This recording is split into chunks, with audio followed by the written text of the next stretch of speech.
సాధారణంగా postal ballot లో ఉద్యోగులు ఓటు వేయడం అంతంత మాత్రమే. ప్రత్యేక పరిస్థితుల్లో కానీ వారు వినియోగించారన్న అపవాదు ఉంది. కానీ ఈసారి ఉద్యోగులు పట్టుపట్టి మరీ పోస్టల్ బ్యాలెట్ల ఓట్ల దరఖాస్తులను పొందడం ఆసక్తిగా మారింది. ప్రతి ఎన్నికల్లోనూ 1,00,000 పోస్టల్ బ్యాలెట్ల దరఖాస్తులు వచ్చేవి. కానీ ఈసారి మాత్రం 5 లక్షల వరకు పోస్టల్ బ్యాలెట్ దరఖాస్తులు రావడం ప్రాధాన్యత సంతరించుకుంది. సహజంగానే ఇది వైసీపీకి కలవరపాటుకు గురిచేసే అంశమే. ఎన్నికల విధులు, ఎన్నికల సంబంధిత విధుల్లో ఉండేవారు పోస్టల్ బ్యాలెట్స్ ను వినియోగించుకోవచ్చు.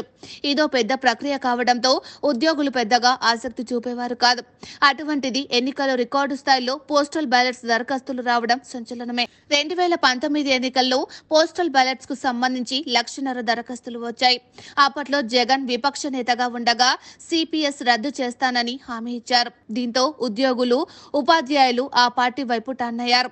పోస్టల్ బ్యాలెట్ లో సైతం వైసీపీకి స్పష్టమైన మెజార్టీ దక్కింది. ఉద్యోగుల్లో 80% పైగా వైసీపీకి అనుకూలంగా ఓట్లు వేశారు.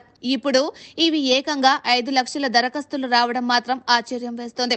ఉద్యోగ, ఉపాధ్యాయులు కసి కనిపిస్తోంది. గత 5 సంవత్సరాలుగా ఉద్యోగ, ఉపాధ్యాయులు వైసీపీ ప్రభుత్వానికి వ్యతిరేకమయ్యారు.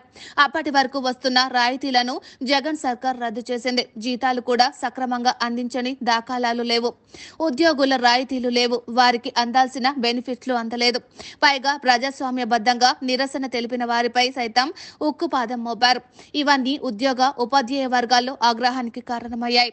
వాస్తవానికి జగన్ సర్కార్ పై ఉద్యోగులు వ్యతిరేకంగా ఉన్నారని ఆ పార్టీ నేతలకు సైతం తెలుసు.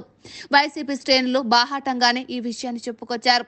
ఉద్యోగ, ఉపాధ్యాయులు తమకు వ్యతిరేకంగా ఓటు వేస్తారని నిర్ణయానికి కూడా వచ్చారు.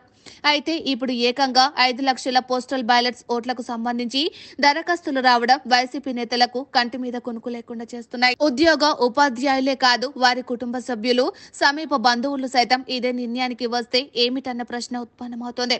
గత ఎన్నికలకు ముందు సిపిఎస్ రద్దు అనే ఒకే ఒక్క అంశాన్ని పట్టుకొని వైసీపీకి అనుకూలంగా పనిచేశాయి ఆ 2 వర్గాలు. కానీ ఇప్పుడు వ్యతిరేకంగా అంతకు మించి పనిచేస్తున్నాయి.